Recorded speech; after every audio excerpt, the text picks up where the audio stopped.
Hi folks, I'm Alan Watt, and this is Cutting Through the Matrix on the 14th of May, 2017.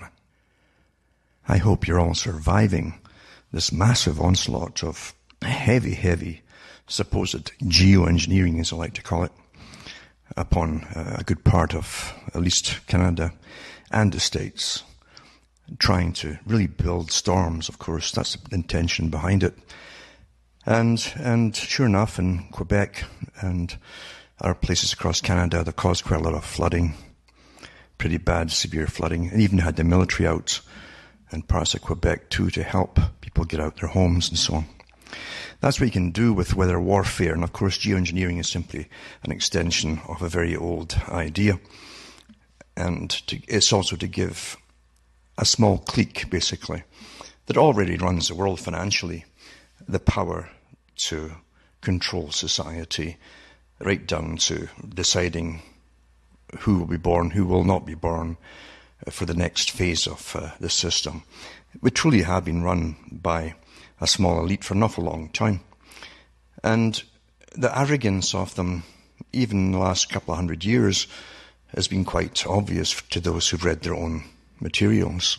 They're terribly arrogant, and they brought science in to try and justify all their arguments as to why someone has to take charge of the planet, and someone has to take charge of society, and someone has to take charge of every individual, because the average peon down there can't really run their own lives as far as they're concerned at the top. And that's it in a nutshell, really. It's quite simple. In previous ages, the same big, massive fraternity that ran empires through finance, and it was the same bunch really that ran them all from different empires, had incredible control, and they've really amassed even bigger, incredibly big fortunes with world wars. And in the 20th century, after the world wars, they had all the other wars on the go. We've always had wars on the go, quiet ones and hot ones and so on. And the machinery of war really today is so incredibly expensive and incredibly profitable for the big companies involved. And if you really look into all the different corporations out there, it all goes back to the big financiers. That really is where it all goes back to. The CEOs really are down the totem pole a little bit, but at the top you always have the financiers who run the big money system, the guys who lend to nations and continents and so on, and the guys who lend to all sides in the wars that they often helped to instigate in the first place. That really is how the world is run. It's not complicated. It's only your naivety that allows your disbelief to kick in and say, oh, I can't believe that. I can't believe people would do that. Really? Oh yes, people certainly can do that. They have done it, and they'll continue to do it. The psychopathic bunch at the top really have given us lots of more than just clues. They've written about their exploits down through history, and I've even read over the air years ago in detail from their own books, in fact, from their own historians' books, how they've got a parallel view of history, because they fill in all the little blank bits that you get left with your regular books as to the question marks as to why things happen. The big boys write in the reasons why, and the reasons why are because they instigate them to happen. The Anglo-American establishment, for instance, put out by Carroll Quigley, gets it across in good detail as to how the British Empire was used by a small cabal who were not elected by the public as government. And this little cabal really reaped the harvest of the diamond industry in Africa, the gold industry in Africa and so on, by using the British taxpayer to fund military to go in and take care of everything for these private corporate businessmen and financiers. And it was really terrific, in fact. They did the same thing in India, where they used the taxpayers to fund the military to go over and conquer a whole bunch of smaller countries and unify them into what they call India, and then lay thousands and thousands of miles of railroad tracks, still used to this day, in order to get all the raw resources out for private corporations. so that taxpayer funded everything for the British Empire, and they got used, just like sponges, wrung out and tossed away. That's the same system that runs every other country now, because now they run the global system. And under a substitute for basic warfare, to squeeze us dry and control us all. Because remember, in warfare you have incredible governmental controls on everything from food to rationing of gasoline and many other things too. And tremendous controls over every facet of life, and you accept that in wartime. Well, this is the new type of war. It's the war of the climate versus the people.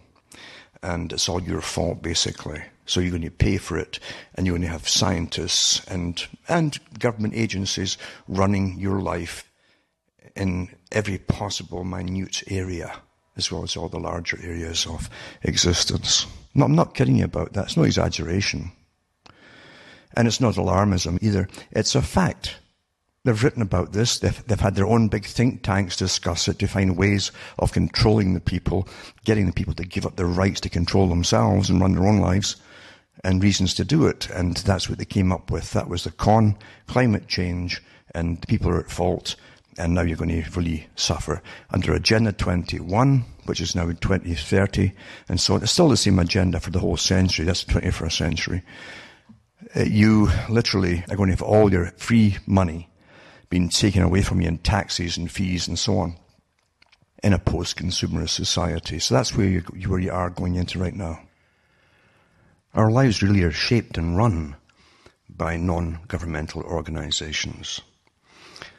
It's not new, as I've said before, that this has happened, but it is new to an extent that over the last 40-odd years or so, they've been growing in numbers, all these organizations, and they network together. They're really all branches of the same masters, you might say, at the very top. The masters tell them what to do, and they go off and do it. They lobby governments too, in order to make incredibly major changes in society.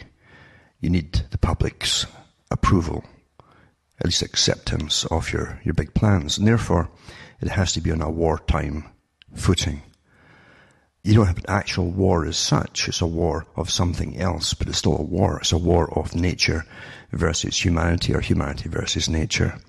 And that is why the experts will step in, the new field marshals, etc., to run our lives. It was planned a long time ago.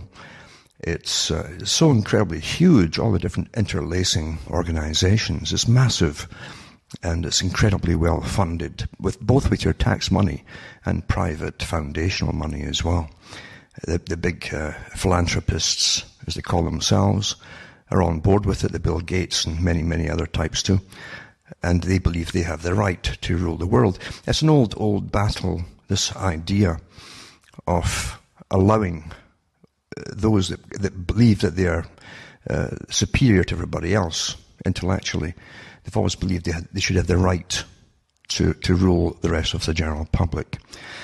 And you've got to remember too that we live in an age of incredibly diverse, psychopathic institutions, I would say, because in so many of the sciences you'll find they're actually taught that they are superior to start with in those particular fields. And they also believe that eugenically they are superior. They get all of that drummed into them. They've already got a hankering for it. That's why they go into it to start with. But it gets drummed into them, and they come out believing they have the right to tell the rest what to do. And it really ticks them off, no end, that the public don't just obey and grovel and bow to them. It really, really does upset them. So when they get governmental approval, they're very, very happy, but they themselves must get funding again from their private quarters. And so once again, you have the big, big international lenders, the real money bags at the very, very top of the tree as always. But this is definitely the change for the 21st century, to get everything accomplished that was planned a long time ago, spoken about copiously and written about copiously too. And there's still other meetings ongoing yet to do with how to manage the general public and get them to do, actually how to get the public to give up all their rights and freedoms. And that's the excuse. To save themselves, you've got to give them all up. and let the masters of the universe run your lives for you. That's very simple. Everything is also timed to come together at the same time. Therefore, you have the beginnings of financial failures in a service economy. In the 1970s, the top economists in Britain gave their viewpoints in what the EU was pushing at the time, and that was a service economy where you literally import everything under free trade and pass them around, selling to the consumer. But eventually they said that you'd collapse. You couldn't just keep on going that way, because eventually you collapse. You have to manufacture things from the start, from raw products and raw materials all the way up to the real products, and then sell them to the retailers, etc., and then to the consumer. That's all gone to an extent once you simply bring in free trade, where you simply import the stuff right to the retailer and they sell it. There's a whole bunch of steps where the government is losing out in tax money in so many different steps, from raw materials all the way up to the finished good. So therefore, it was understood back then that it's not meant to last. They knew that. Never think that people at the top simply make mistakes. It doesn't happen like that. There are so many big think tanks working at the top, always projecting into the future all the things that could possibly go wrong with any part of any of their plans. And they always make sure that they allow for all these things to happen. Most of them don't, but they're always in charge. They're not stupid. So therefore, don't think for a second that it's just happening because we're all this dumb and stupid and we can't help ourselves. We're helpless. They want you to think we're helpless, but everything that's happening today was made to happen that way. Free trade was made to happen. Free trade was brought to you from the Royal Institute for International Affairs, Council on Foreign Relations, same group. They were the ones who drafted up the free trade agreements for NAFTA. They actually were behind the arranging of the European Union, and also the Pacific Rim region too, which is also another bloc as well, trading bloc. They were working at that long time ago, and they've never given up. It's ongoing. Private organization with its members in every area of power and every area of the media, because media is very important. You get your thoughts from the media. You even get your opinions from the media, whether you know it or not, because they'll guide you carefully to the conclusions they want you to have. Now, I've covered the bailouts we've had in the past for the big banks, where they plunder the general populace, and they get off with it too. And they get off with it because they must get off with it, because the big boys that run the world are not the people that you vote into power. That's why they get off with it. And then they set up the schemes to get bail-ins, where this time it's going to happen, or the next time it's going to happen, they'll simply take it from the savings and deposits in the banks, rather than have the taxpayer bail them out, supposedly. But in the same clauses and in the same multitude of papers and pages and so on to do with bail-ins, they do have exclusions where they can also get government help to get them out of trouble as well, if there's not enough deposits there. Now, that tells the banks to go ahead as always and keep plundering and overpricing everything to get big returns back on all the interest and the money they loan out. So it's business as usual. And that's what we're going to touch on tonight as well, because Canada is on the brink. It's been on the brink for a long time, especially since we don't really produce much in Canada except raw materials for export. But we import an awful lot. Everything else we import, of course. And it came out about the downgrading of Canada's big banks. That's all the big ones, on concerns of an overheated housing market. Now, the housing market has been overpriced in Canada for years now. For years. And I've had the top people in government before who watch all this kind of thing come out every so often and warn them to bring it down to realistic prices for the prices of houses. But you run with massive monopolies as well for real estate agencies, etc., and they all want to get as much money as possible for themselves, so they jack up the prices of these stick houses that we all live in. But it says here, concern about Canada's heavily indebted households and hot housing market ratcheted higher Thursday after Moody's downgraded the ratings for Canada's major banks, sending shares of the lenders lower and weakening Canada's currency.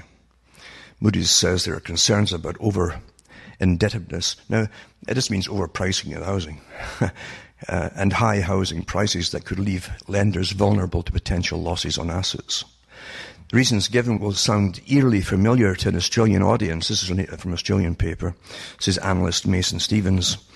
Moody's cited ballooning private sector debt and unchecked house appreciation as it trimmed the credit ratings for Canada's 6 largest banks. Now, it's also a con pulled by these so-called regulating agencies that are private organisations, like Moody's is private, and they're their own customers as well, which are awfully happy to have other banks downgraded because it's a scam. Everything to do with money is managed and it's a scam. That's how it's done. Everything that's really, it sounds official, is always a scam as well. The problem is, though, that banks will react to this and Canada's currency will be downgraded and interest rates will go higher. So anyway, they named the Bank of Montreal, Toronto Dominion, Bank of Nova Scotia, Canadian Imperial Bank of Commerce, National Bank of Canada and Royal Bank of Canada had their long-term debt and deposit ratings lowered 1 notch. The downgrade left Toronto Dominion with a long-term debt rating of AA2. The other 5 banks had their ratings lowered to A1, Mason Stevens said. So it's a negative outlook on all 6 banks.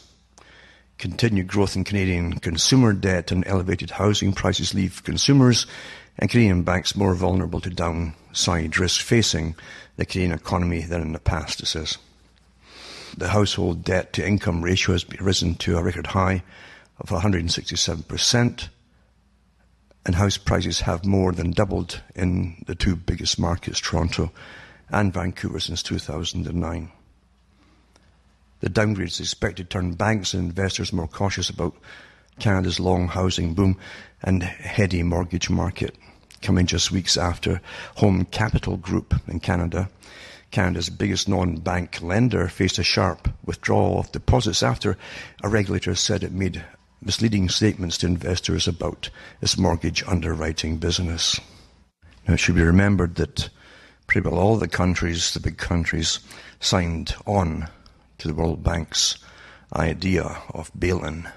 It's all signed into law, and so the next one will be just grabbing all your money in the bank, and that's it, basically. It would also help NAFTA deal as well, because NAFTA eventually wanted a unified Americas, similar to the EU. Therefore, it's easier, it's easy for the big boys to have 3 major systems of amalgamation, where you only have to deal with 3 super parliaments rather than have a whole bunch of separate countries to deal with. It's harder to persuade them all to go along with your agendas. If you have something like the EU, it's easier by getting the right gophers in, who will take the right pay, you might say, and get the nod and the wink and do what they're told. And it's easier to control that and get everything done with a whole bunch of nations involved than just having each one approached individually and then try and entice them to go along with it. It's much easier in politics for unscrupulous types of people to get what they want, because politicians are very, very prone to offers, put it that way. Compromises, that's another way of putting it too. Once they leave politics, they can get lots of money by signing books and things. A lot more money than the book signing should actually bring in, just like Obama's finding out now. But the same thing happened with Bill Clinton too.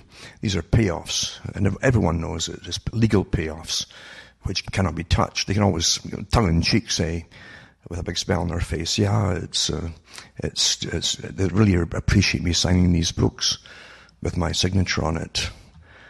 But of course, we all know why they're getting this kind of payoff. Same with little speeches they make, and they get about $1 million a time for spending 10 minutes reading a script that someone else wrote for them. It's all legal paybacks for doing what you're told. We all know this. We know this, don't we? And yet we go along with the same farce every few years with politics and voting and all that nonsense. And the people keep getting let down because they really want to still believe in it. They want to believe someone will come in and clean up town for them, Clint Eastwood just riding there, clean up the whole town and put it to rights and right off into the sunset, and that's it, basically, because everyone's scared to do it all themselves. People don't want to stand up individually and complain. And it's a very unfortunate thing, because the same people who won't do that want other folk to do it for them. And when they don't give them what they want, they'd pretty well crucify you, figuratively speaking. And that's just how it always is. People don't want to write into different departments of government and complain. They don't want to do that. They don't want the government to take notice of them. But they want you to do it all for them. You take the heat, you do all the work, and they also want you to give them what they want. Which is very childish, of course, but that's how it is. For years and years I've been talking about the reality of the system, because I hadn't been fooled.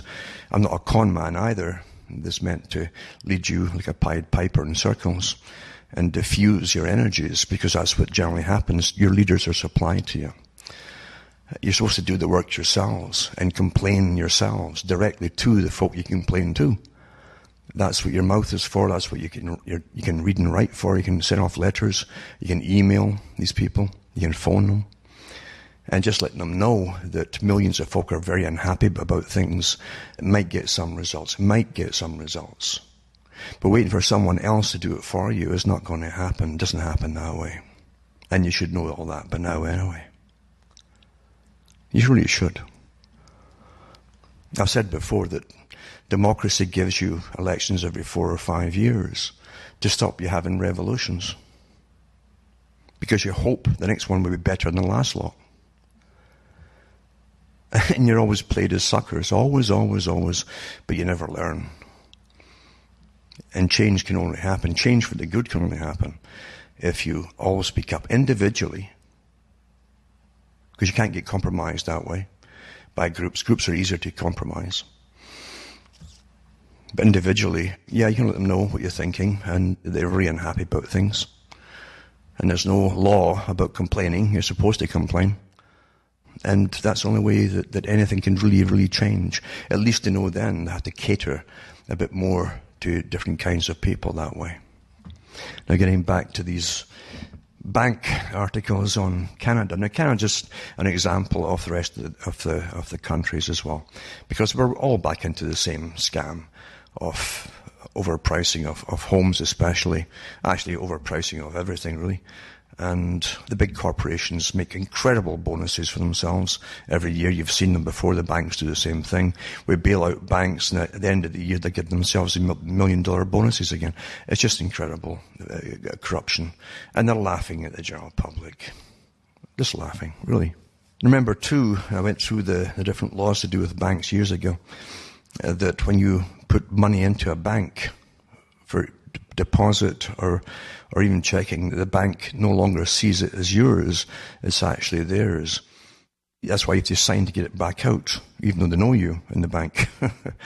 That's how these kind of things work.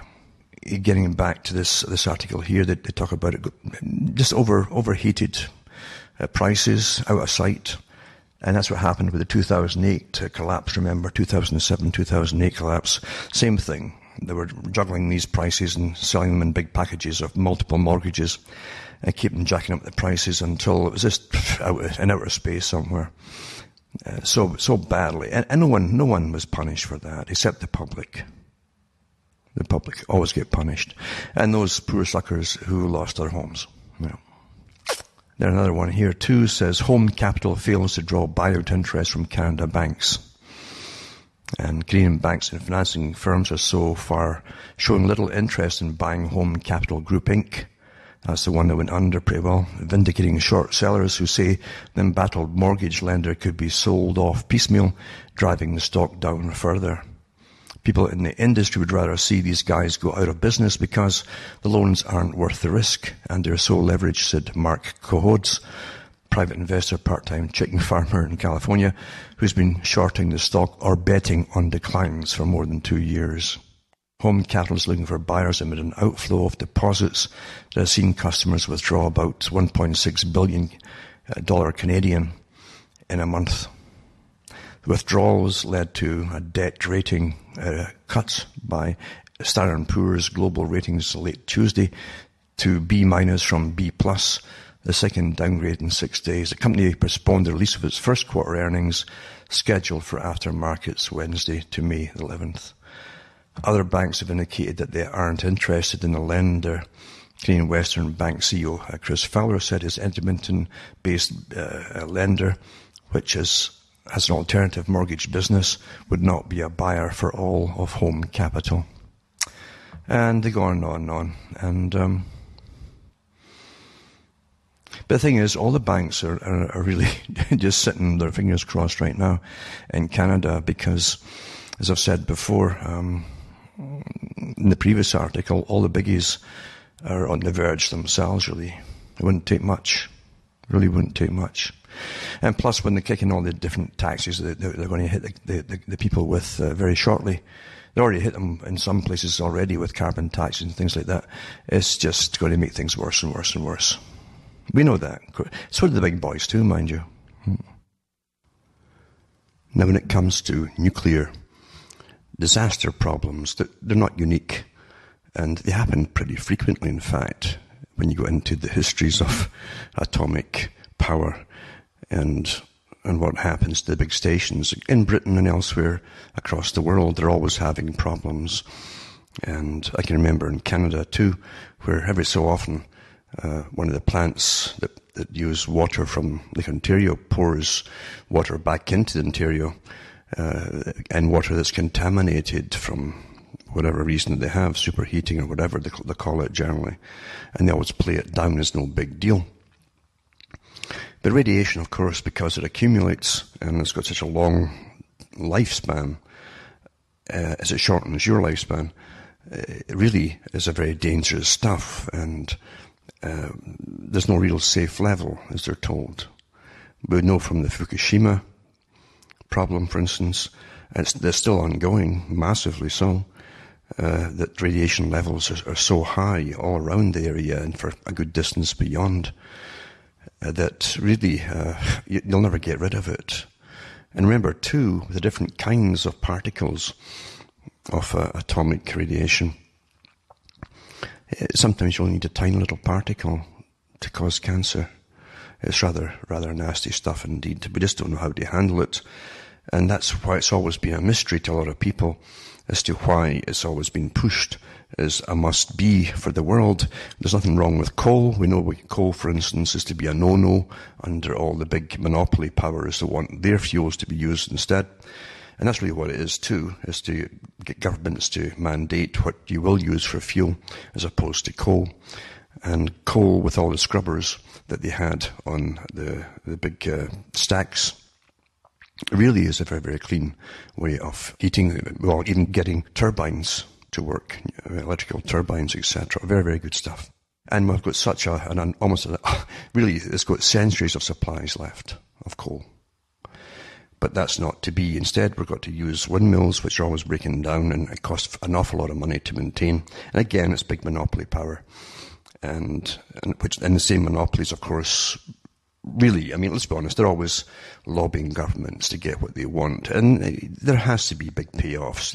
We know there's payoffs at the top level. Of course, there's payoffs to get things done. Otherwise, you would have a lot of different forms of creating power, including, as I say, the coal with the modern scrubbers, they call them, in the stacks that take out all the carbon, etc. But it's not to be. You will see rationing down the road, because that's also part of the big plan to control everybody in the planet. And when you're rationed, it's like a wartime situation. That's why they want a wartime situation, to bring in all their emergency plans for ruling our lives into the next phase to suit the masters of the world. And gradually we'll just basically die off, and fewer folk breed, so eventually they'll get what they want. They always think long term. The Chinese are much better at that, because they do think in centuries ahead. Now, getting back to some of what they call stories they put out, we do know that there's been a nuclear spill, although they're trying to play it down in the US, another one. It's in Washington State, and it says, the energy chief pledges investigation into collapse. Well, that's a standard thing I always tell you anyway. It says in May 9th, 2017, Washington State, this happened. A portion of an underground tunnel containing rail cars filled with radioactive waste collapsed at a sprawling storage facility in a remote area of Washington State. Now, what they did is just fill these things up years ago with the radioactive waste and buried all these rail cars, basically. They don't know what to do with this stuff. I mean, what do you do with something that's got half-lives of 500,000 years or longer, etc.? What do you do with it? So out of sight, out of mind, and the people on the surface go around chomping the grass as usual and playing themselves. And that's how it's done, until some terrible thing happens. And they have these all over the world.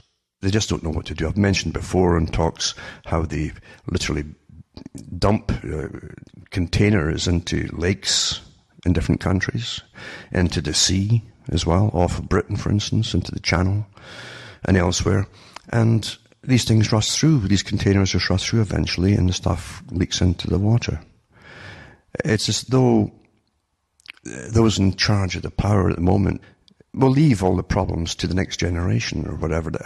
They want profit now, and they don't want any cost, loss, basically. At one time, all businesses accepted, as I've mentioned before, that there's a cost to doing business, for materials or whatever it happens to be, blah, blah, blah. But today, all the big corporations want to maximize their profits by eliminating as much cost as possible. So this is what they do with this kind of fuel, etc. Anyway, it says here, this happened at Hanford Nuclear Reservation in Benton County, Tuesday, May 9th, 2017. It says a portion of an underground tunnel containing the cars filled with radioactive waste collapsed at a sprawling storage facility in a remote area of Washington State, forcing an evacuation of some workers at the site that made plutonium for nuclear weapons. This is a very old plant here, for decades after World War II. They show you the different pictures of it and so on. But they show you a 20-foot by 20-foot hole. It could be bigger now, we don't know, because they've put on a no-fly zone over the top of it so no one can go over it and photograph it, at least for the public. It says in the roof of storage tunnel at the Hanford Nuclear Reservation near Richland, Washington, Tuesday, May 9th. An emergency was declared Tuesday after the partial collapse of the tunnel that contained the rail cars full of waste. And they show you different signs that put up, etc., etc., to try to play it down and so on, and try to tell you that there's no real radiation in the air. They think, although they moved lots of people out from the area in case the stuff was blowing in the wind, now that the stuff is uncovered. And then another one too. So about 3,000 workers in central Hanford initially were told to take shelter indoors, including about 1,000 workers at the vitrification plant construction site. This is that the DOE announced that Secretary Perry is aware of the incident and that there's no initial indication of any worker exposure. Well, they always say that. I mean, you just don't suddenly drop dead with it. That's how radiation works on. You can take a while. This is meanwhile private pilots in the area have been told to avoid flying over Hanford, and they're working with the Federal Aviation Administration to put a formal air restriction in place until the FAA can confirm there's no danger. Well, this is happening all over the place, this kind of thing too. We don't know what to do with this waste, as they call it, waste. That's what happened too, as you well know, at Fukushima. They had big storage facilities of so-called spent rods. And there's also a system today where you can bring in so-called spent rods. They're not free of radiation. They're reduced, certainly, but they can be, in a sense, almost like a battery in that way, kind of getting recharged with its full strength again and then put back to different plants. I can remember years ago in Britain, because Britain's always been so broke since probably World War I onwards. Then World War II kicked them and they did them in all together with the debt they had to pay. And all the problems what they had with the Windermere plant, etc., leaking. And eventually, I think it was Margaret Thatcher, when she was in, she started to allow Britain to so-called bring in these spent rods from other countries, and they would recharge them to an extent and then send them back again, because Britain need the money. It's, well, what can you say? You can talk about this kind of stuff for hours and hours and hours. There's no point to it. But, as I say, we're living in a stage of keep the public in complete ignorance. That is what we're supposed to be in. And the first thing in any big disaster, or even small disaster, is to lie to the public, play it down, and never tell them the truth. Don't spook the cattle when they're grazing in the fields. That's literally it across the whole planet. The whole planet. We know that. And that happened too with the Ukrainian disaster years ago, when the graphite reactor there went into meltdown. And the government in Russia at the time, the Soviet system, lied and lied and lied, and even had parades, the people in local towns on their parade days out in force, and rather than have them get them far away from the area as possible, they're trying to play it all down, and that's what they do. So never believe governments when it comes to something serious. Their first duty is to lie to you. Mind you, the first duty, even when there's no disaster happening, is to lie to you with everything else as well. That's why they use public relations companies to put things across in an acceptable, calm manner to the public that doesn't frighten them. If they wanted to take away 3/4 of your wage in taxes, they'd find a PR company that could put it across in such a way that you wouldn't be quite sure what was happening. And you'd actually feel pretty good about it by the time they're finished with you. That's how good they are. But we're never told the truth really about anything. And that's why you're supposed to think for yourself. You have to think for yourself on everything. And people will tell me people will often write to me and say, well, what do we do about this? What do we do about that? And it's not so much what do we do, it's what will you do? That's what you got your brain for. If you go into a wee situation, someone's going to be running your life, probably from the government, an agent or something. There's stacks and stacks of agents out there running all kinds of sides of everything. For every side there is, there's agents involved. They have full-time staff doing that kind of thing and special courses for them in the agencies to do that. They did that in Britain before I was born. You couldn't join a poetry club without some agent coming in and getting to know you all without you knowing who they were. That's just how it is. Long before the internet, and back into the 1800s, the city of London alone had over 5,000 spies, full-time spies, working for the British government. They just went around bars and tea shops and so on, listening to chatter about wherever they went. That's how you keep control over everything. That's what power is. And you've got to admit to yourself, too, that power itself is a very delicate thing. You always can point out the evils of any particular power that's in at any particular time in any particular country. But remember too that you can if you get used by some competing power that wants to get in, you can end up in an even worse situation, because all powerful people who desire power and seek power, are basically psychopaths. I've given talks on that for years and years. They crave power. That's the type that go into it. Ordinary folk don't want it. They don't want to go in and lie to the general public. Ordinary folk don't want to do that. But the psychopath does it naturally, so they're made for it in a sense. There's even many talks about, are the natural leaders of the world psychopaths?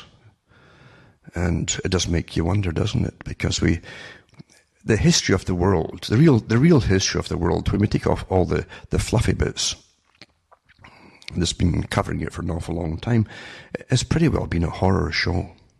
Really.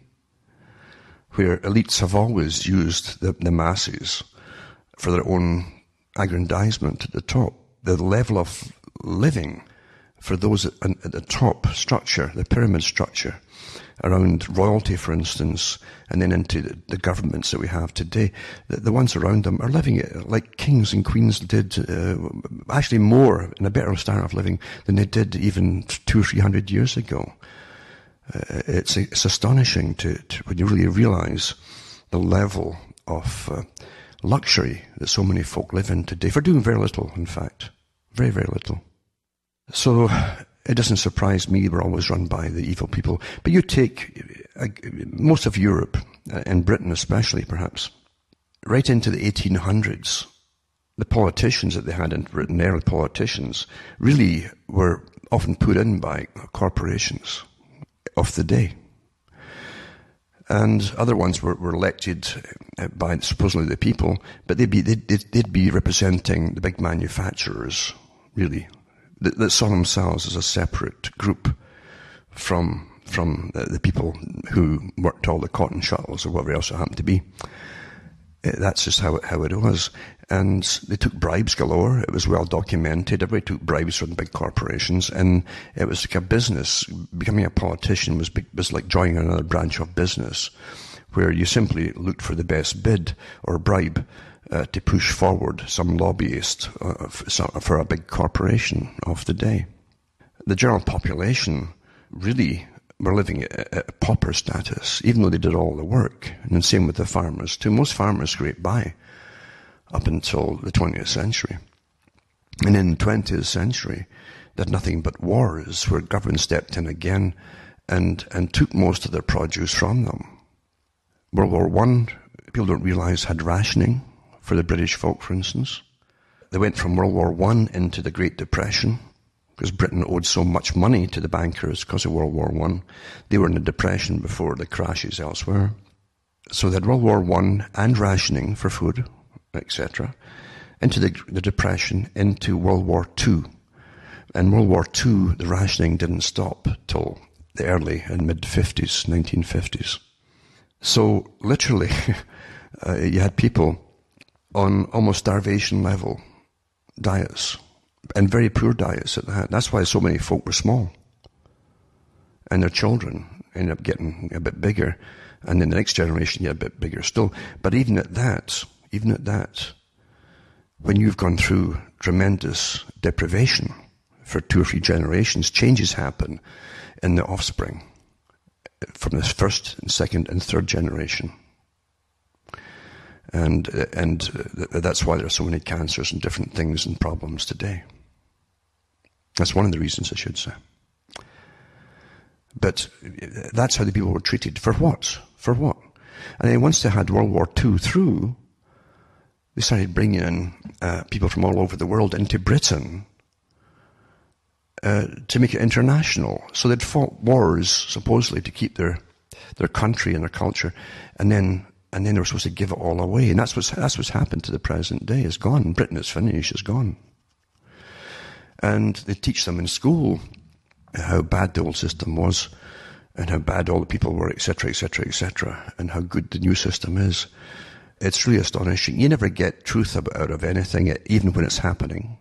Even when you think you're fighting for your lives, as you do in world wars, and threatened with invasion, the masters of the world already have their plans of how they're going to use this for a different purpose altogether, as you're all spilling your blood to try and save everything.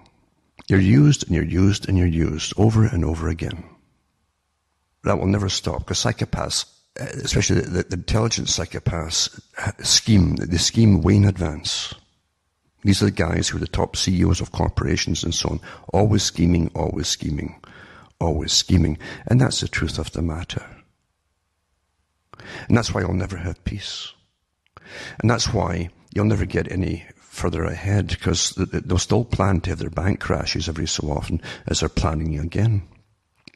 In fact, what they generally do is like FDR's time. What they generally do is they halve the value of the currency when they have the crash and bring in supposedly the new system. Sometimes they bring in a new type of currency under a different name, but it's worth generally half the value of the old currency.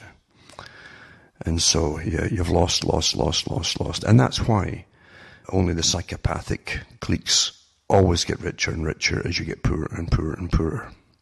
And a lot of what I'm talking about is taught. It's actually taught in some universities of how to do it all. Just like they teach them how to maximize their profits, as I've said before, and pay nothing or hardly anything for cost. That's why their masters created free trade and put all of the factories over to China, where they had really cheap labor. Come on. And they never lowered the prices for the produce. No, they keep jacking them up. So the incredible profits. And if you think that any president in the US or anybody else is going to bring all the business back home, you got another thing coming. Because even if you really meant it, the corporations are not going to go back to paying out decent wages in America or Canada or anywhere else for that matter. It's not going to happen. But I say they teach this kind of stuff at university courses for business and how to maximize profits.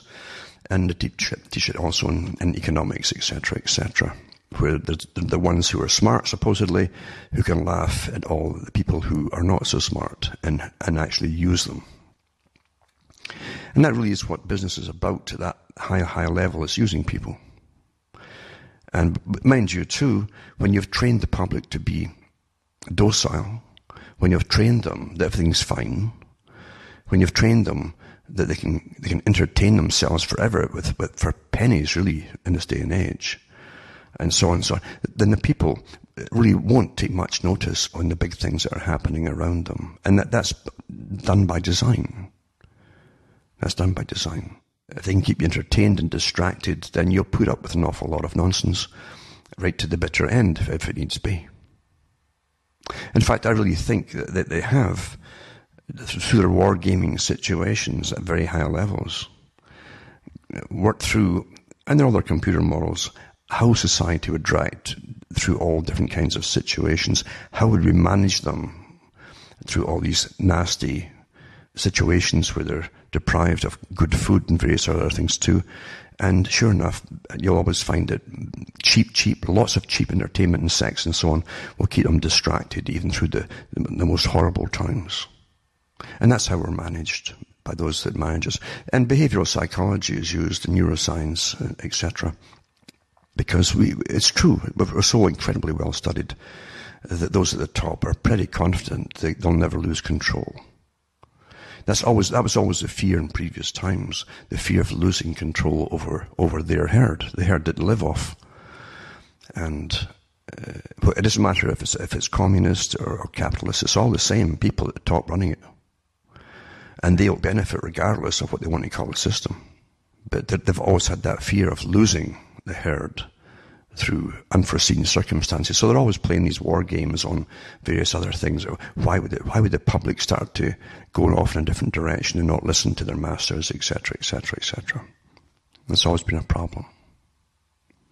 It was a problem in Francis Bacon's day, where he and many others, even when you read Machiavelli was the same thing. They wrote basically a resume to kings and queens of how to manage the people.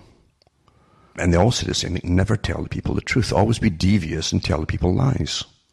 Tell the people lies even when there's no need to tell them lies, etc., etc. And it's quite something. Today it's called neuroscience, psychology, behavioral psychology, and administrative psychology. Same thing. But really, we're pretty well managed today, very well, in fact, because, as I say, there's never been a time where there's so many distractions for people. And that's all it is distractions through the internet and through various other means as well, to keep them occupied and stop them from going off in a different direction. A lot of work goes into keeping the system fairly stable, even though we're being plundered all the time and abused all the time. It's still kept fairly stable. And today with the internet, actually, and with real-time monitoring of all the chats and the tweets of the little birds and so on. And little birds that tweet are no harm to anybody, as you well know. That's why they call it tweeting. But they can monitor everything you're up to and what you're complaining about in real time, and they know just how to tweak different parts of the agenda and the system and so on. And they even know the percentages of people who won't go along with certain parts of the system. And then they have universities getting massive grants and the data from the internet and ways to work around your defenses of why you won't go along with certain things and to break it down so that you will comply. It's quite elaborate. It's no miracle working, because with unlimited financing from the taxpayer, they can do whatever they want, as you well know. Rather sad, isn't it? But if you really understand how the taxpayers, the standard of living they could have in the real world, it'd be an awful lot different than what you've got today. The one that you're told that you're living. I mean, remember all the articles I read from Bertrand Russell from the 1930s. And he worked with all the groups that created the present system you're living through today, with internationalism and the amalgamation of countries into blocks and so on. He worked with all these different groups. And he went through the whole agenda. And he said the public could be coerced to do anything with the right proper psychological tools applied to them. And it's so true. They knew it back then. They could do it quite easily. And with today's tools, it's incredibly easy. Incredibly easy. With the electronic systems of banking, and they're really pushing at the IMF and the World Bank to have all cash gone, the way of the dodo bird, in order to monitor everything about you. But the other plan for governments, and I really mean this is no speculation, this is from their own writings, is to give you, down the road, to give you everybody, and again they're talking about right now, giving everybody a particular, almost a salary every month or weekly, but probably every month, issued by the state. And this is what I'm saying, is so similar to communism in a way, because they all work together. And they're all ruled by the same people, the top bankers, by the way. And they'll get put electronically into your account. Bertrand Russell talked about that too. He called it credits. And then the government would give social approval and social disapproval. If you said something that was negative to any policy that the government was pushing, or anything that they said you mustn't talk about or whatever, they would withhold your money per month. And they'd punish you by that. That's how they'd punish you. They'd bring you to your knees so you couldn't buy your food, you couldn't pay your rent, because there'll be rental only in the future. Although private corporations, which already exist, will own pretty well all the rental accommodation across the planet. But you'll have to comply and be good, and say all the politically correct things. You have to police your own mind. That's called self-policing according to the UN, or they'll punish you by withholding. So you understand, that's another reason why they want to get rid of cash. So they can punish you, direct you. Most folk, mind you, will go along with the agenda. Doesn't matter what the agenda is, they'll go along with it. Because they've been trained to be naive, they've been trained to be trusting, and they've been trained to be ignorant of how power works over populations. So they're trusting.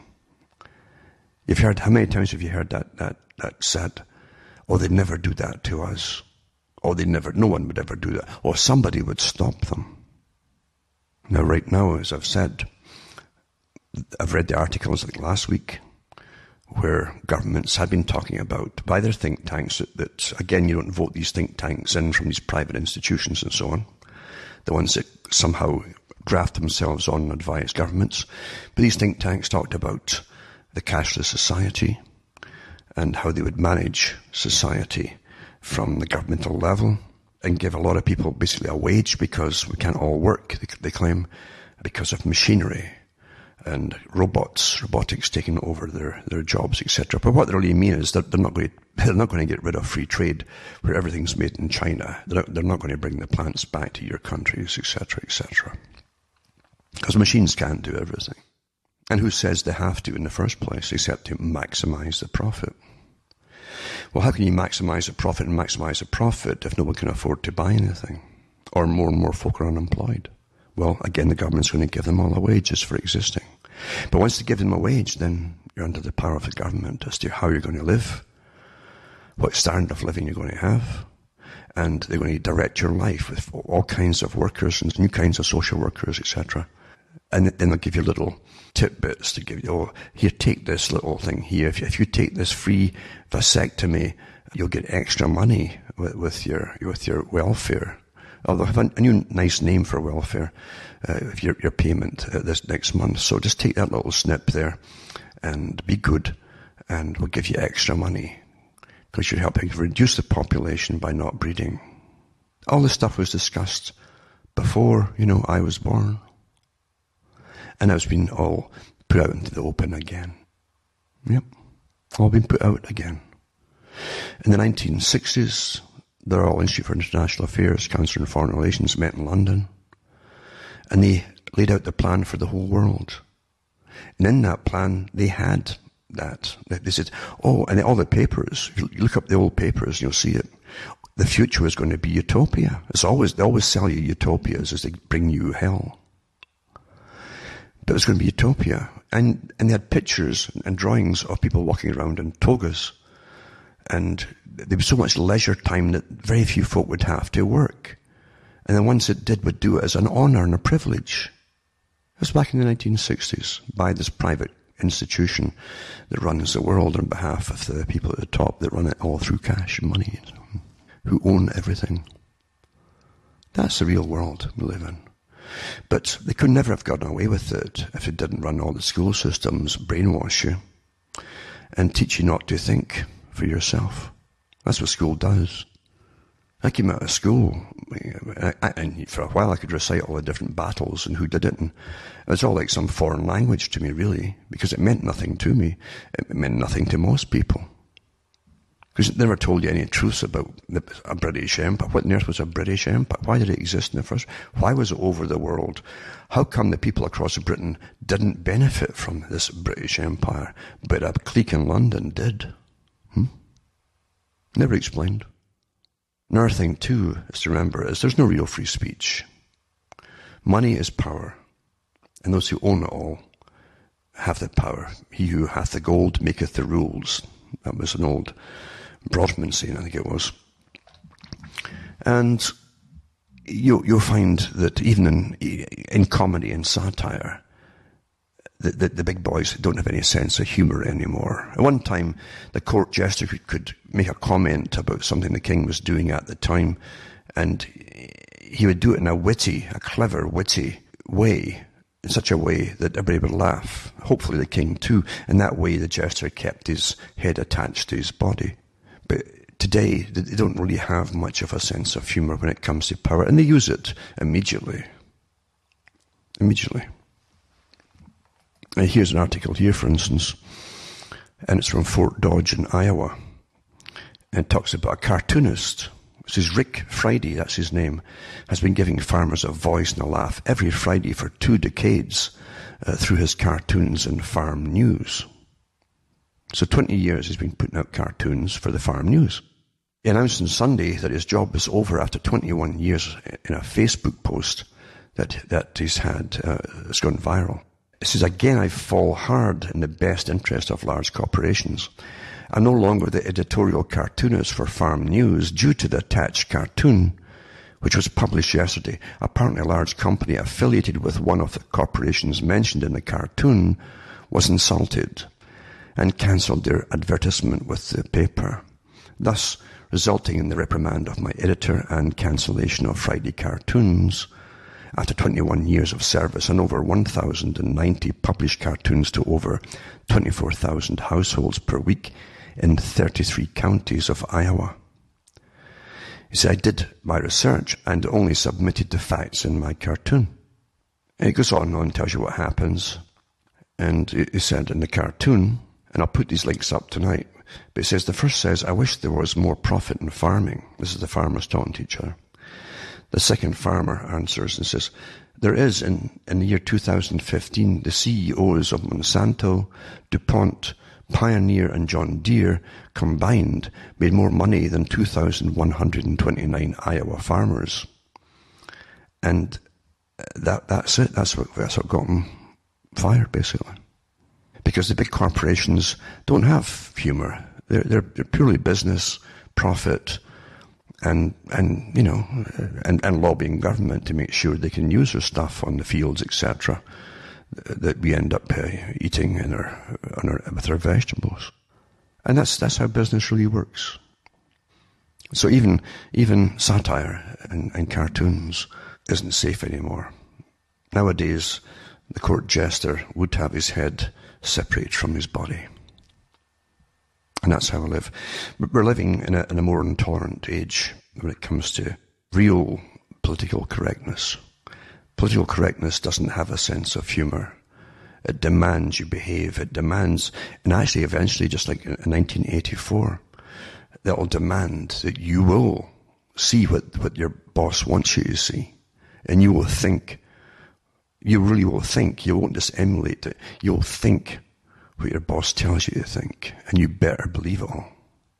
That's where you're going with all of these sciences.